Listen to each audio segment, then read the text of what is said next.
Nous sommes à Nawalgarh, au Rajasthan, en Inde.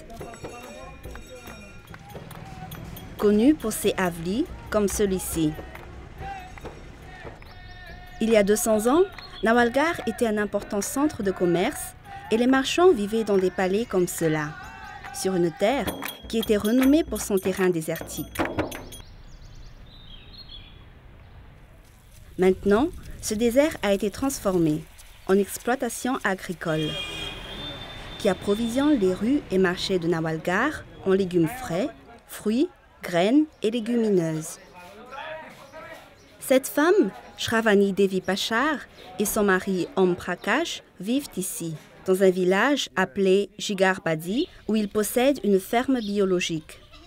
Quand nous avons entamé cette agriculture organique, nous étions les seuls dans la région. En ce temps-là, les gens se moquaient de nous. Mais après la première récolte, nous avons constaté une amélioration. Puis les rendements se sont encore améliorés l'année suivante. Désormais, ces mêmes gens qui se moquaient de nous disent « Vous avez fait du bon travail ». Shravani et Om Prakash ont perfectionné leur méthode pendant 15 ans. Ils utilisent des résidus de récolte pour nourrir leurs animaux et les déchets d'origine animale pour fertiliser leurs champs. Leur système d'irrigation fonctionne avec de l'énergie renouvelable. Et comme ils possèdent leur propre pépinière, ils ne sont pas dépendants des fournisseurs d'intrants pour les semences. Ils possèdent même une serre où tout au long de l'année, ils cultivent des légumes qu'ils vendent sur le marché local. Et leur dur labeur porte ses fruits, avec de meilleurs rendements, un environnement plus sain et de nouvelles opportunités de commercialisation.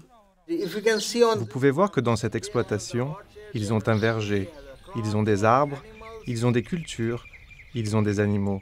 Ils ont la biodiversité complète dans cette exploitation. Sandeep Bhargava est chargé de s'assurer que les normes sont respectées, aussi bien au sein de l'exploitation qu'au sein des usines où des produits non frais sont transformés et emballés. Il a vu de nombreux agriculteurs passer à l'agriculture biologique et certains l'ont choisi pour une raison bien pratique. Quand ils passent de l'agriculture conventionnelle à l'agriculture biologique, leurs dépenses en intrants sont réduites de 3 fois. Une fois que la qualité du produit s'améliore, les agriculteurs recherchent un meilleur taux de prime sur le marché et font aussi des économies. Donc ils se retrouvent dans une situation gagnant-gagnant. Depuis que leurs méthodes agricoles ont changé, Shravani peut confirmer que le niveau de vie de sa famille s'est amélioré. Les choses se sont améliorées avec l'agriculture biologique. Auparavant, nous habitions dans une cabane. Maintenant, nous habitons dans une maison composée de plusieurs pièces. Nous vivions dans la misère. Nous n'avions pas un sou. Mais maintenant, grâce à l'agriculture biologique, nous avons beaucoup d'animaux.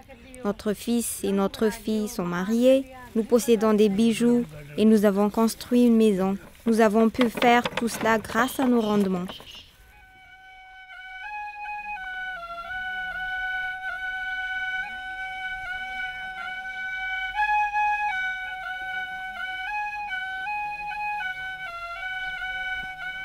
Shravani et Om Prakash mènent une vie plus saine et plus heureuse parce qu'il y a 15 ans, ils ont décidé de suivre les normes de l'agriculture biologique indienne, qui sont issues des lignes directrices de l'agriculture biologique établies dans le Codex Alimentarius.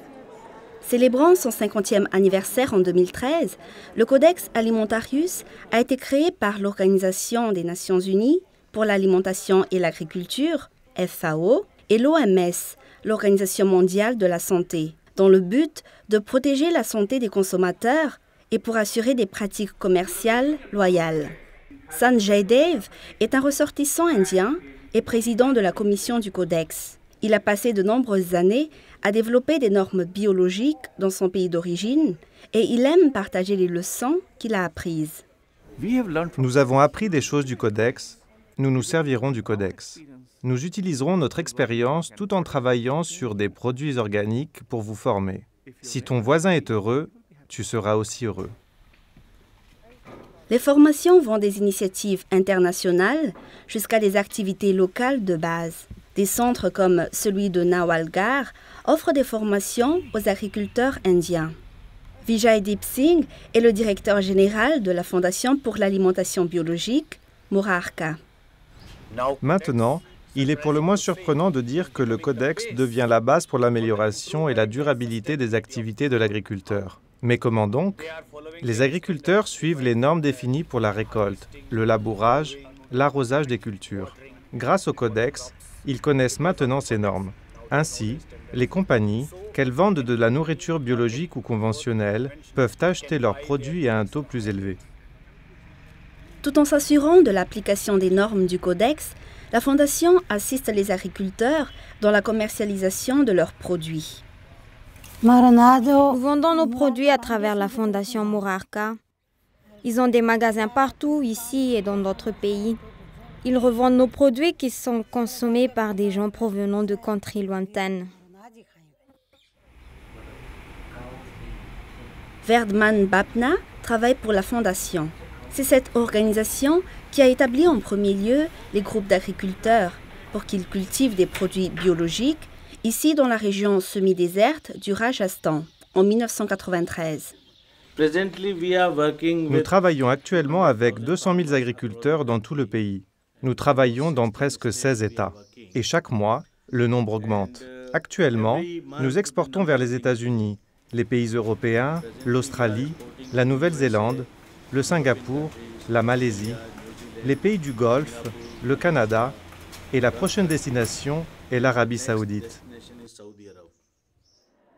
Et beaucoup de ce nouveau commerce a vu le jour grâce aux normes biologiques indiennes tirées de celles du codex, comme l'explique Sanjay Dev.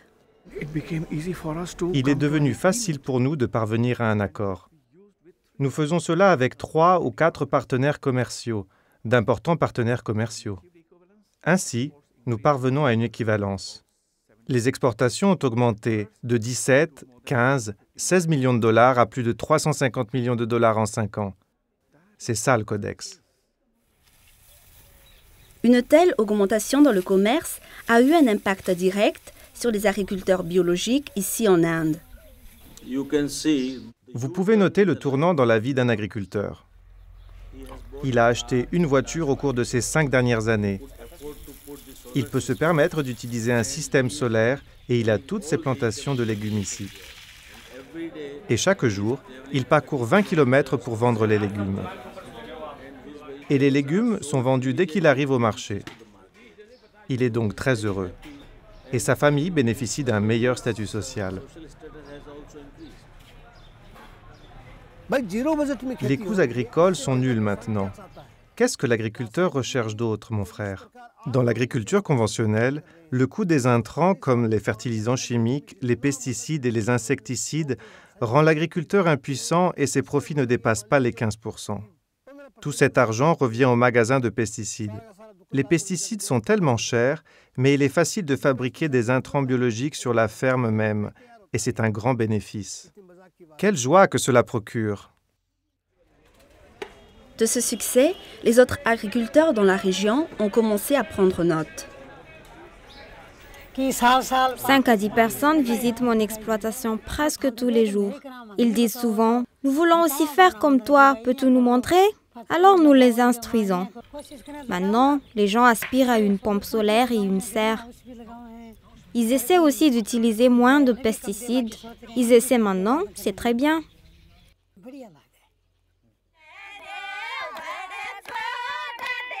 C'est le Holi, ou le festival des couleurs. Shravani, Om Prakash et leurs collègues agriculteurs à Jigarpadi doivent célébrer une bonne récolte. Mais plus important, ils ont aussi trouvé un acheteur biologique certifié qui achète leurs produits à bon prix. Avec environ 2,5 millions d'hectares de terre en voie de certification, ici en Inde, l'agriculture biologique semble être promise à un avenir prometteur.